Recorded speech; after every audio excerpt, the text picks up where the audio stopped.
વાવથરા સરહદી વિસ્તારમાં ખેડૂતો માટે જીવાદોરી સમાન નર્મદાની કેનાલો તંત્રની ઘોર બેદરકારીને કારણે દયનીય હાલતમાં છે। ઉનાળો વીતી ગયો અને ચોમાસું શરૂ થયું છતાં ખીમાણા ગામની અસારા 2 કેનાલનું રિપેરિંગ કામ કરાયું નથી। ઠેર ઠેર ગાબડા અને ઉગી નીકળેલા ઘાસને કારણે ચોમાસામાં પાક ધોવાઈ જવાનો ભય છે। ખેડૂતોનો આક્ષેપ છે કે કોન્ટ્રાક્ટરો દ્વારા લેવલ વગરનું અને હલકી ગુણવત્તાવાળું કામ કરાતા કેનાલ વારંવાર તૂટે છે। અગાઉ ચણાનો પાક બરબાદ થતા ખેડૂતોને મોટું નુકસાન થયું હતું। લેવલિંગના અભાવે 4 એકર જમીન બિનઉપયોગી બનતા આશીર્વાદરૂપ કેનાલ હવે આફત બની ચૂકી છે।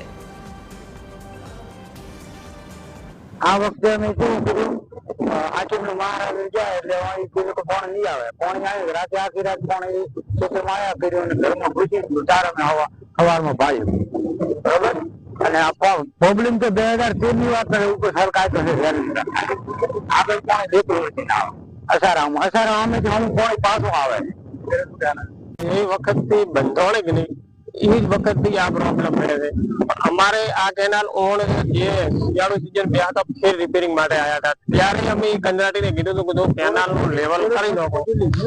લેવલ કર્યા વગર પાણી નહીં આવે। મારે પાડોશી જગસીબાનામાં કેનાલ તૂટલ પડી હતી, એક સાઈડ થી ધોવરાઈ ગયેલ પડી હતી અને મેં કંડક્ટરને પૂછ્યું હતું, કીધું કે ભાઈ આ માટી નો છે કે કેનાલ હોય તૂટી જવાની।